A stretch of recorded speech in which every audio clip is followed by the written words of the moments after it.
ಭೀಕರ ಮಳೆ ಅಬ್ಬರ, ರಸ್ತೆ ಜಲಾವೃತ, ಸರ್ಕಾರಿ ಆಸ್ಪತ್ರೆಗೆ ನುಗ್ಗಿದ ಮಳೆ ನೀರು.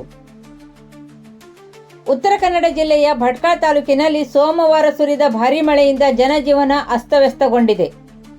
ಕೆಲವೇ ಗಂಟೆಗಳ ಕಾಲ ಸುರಿದ ಧಾರಾಕಾರ ಮಳೆಗೆ ಪಟ್ಟಣದ ಹಲವು ಪ್ರಮುಖ ರಸ್ತೆಗಳು ಜಲಾವೃತಗೊಂಡು ವಾಹನ ಸವಾರರು ಹಾಗೂ ಸಾರ್ವಜನಿಕರು ತೀವ್ರ ತೊಂದರೆ ಅನುಭವಿಸಿದರು. ಪಟ್ಟಣದ ತಗ್ಗು ಪ್ರದೇಶಗಳಲ್ಲಿ ಮಳೆ ನೀರು ರಸ್ತೆ ಮೇಲೆ ಹರಿದು ಸಂಚಾರಕ್ಕೆ ಅಡಚಣೆ ಉಂಟಾಗಿದ್ದು, ಹಲವೆಡೆ ನೀರು ನಿಂತ ಪರಿಣಾಮ ವಾಹನಗಳ ಸಂಚಾರ ನಿಧಾನಗತಿಯಲ್ಲಿ ಸಾಗಿತು. ಕೆಲವು ಅಂಗಡಿಗಳು ಹಾಗೂ ಮನೆಗಳಿಗೆ ಮಳೆ ನೀರು ನುಗ್ಗಿ ಸಣ್ಣ ಪ್ರಮಾಣದ ಹಾನಿ ಸಂಭವಿಸಿರುವ ಬಗ್ಗೆ ವರದಿಯಾಗಿದೆ.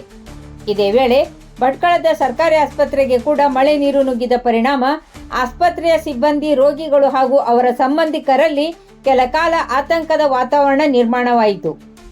ಆಸ್ಪತ್ರೆಯ ಕೆಲವು ವಿಭಾಗಗಳಲ್ಲಿ ನೀರು ನಿಂತು ದೈನಂದಿನ ಕಾರ್ಯಚಟುವಟಿಕೆಗಳಿಗೆ ತಾತ್ಕಾಲಿಕ ಅಡಚಣೆ ಉಂಟಾದುದಾಗಿ ತಿಳಿದುಬಂದಿದೆ.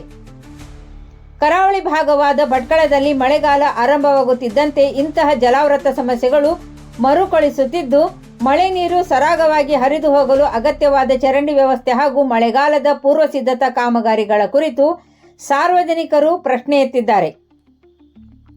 ಭಟ್ಕಳ ಸೇರಿದಂತೆ ಉತ್ತರ ಕನ್ನಡ ಕರಾವಳಿ ಭಾಗದಲ್ಲಿ ಮಳೆಗಾಲದ ವೇಳೆ ಭಾರೀ ಮಳೆ ಸಾಮಾನ್ಯವಾಗಿದ್ದು, ಕಳೆದ ವರ್ಷಗಳಲ್ಲಿಯೂ ಹಲವೆಡೆ ಜಲಾವೃತ ಪರಿಸ್ಥಿತಿ ಉಂಟಾಗಿತ್ತು. ಮಳೆ ಮುಂದುವರಿಯುವ ಸಾಧ್ಯತೆ ಇರುವ ಹಿನ್ನೆಲೆ ತಗ್ಗು ಪ್ರದೇಶದ ನಿವಾಸಿಗಳು ಎಚ್ಚರಿಕೆ ವಹಿಸುವಂತೆ ಸ್ಥಳೀಯರು ಮನವಿ ಮಾಡಿದ್ದು, ಸಂಬಂಧಪಟ್ಟ ಅಧಿಕಾರಿಗಳು ತಕ್ಷಣ ಕ್ರಮ ಕೈಗೊಂಡು ಸಮಸ್ಯೆಗೆ ಶಾಶ್ವತ ಪರಿಹಾರ ಒದಗಿಸಬೇಕೆಂದು ಆಗ್ರಹಿಸಿದ್ದಾರೆ.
ಇದು ಖಾಲಿ ಡಿಜಿಟಲ್ ವಾಹಿನಿ, ಸತ್ಯ ಮತ್ತು ಸ್ಪಷ್ಟ ಸುದ್ದಿ.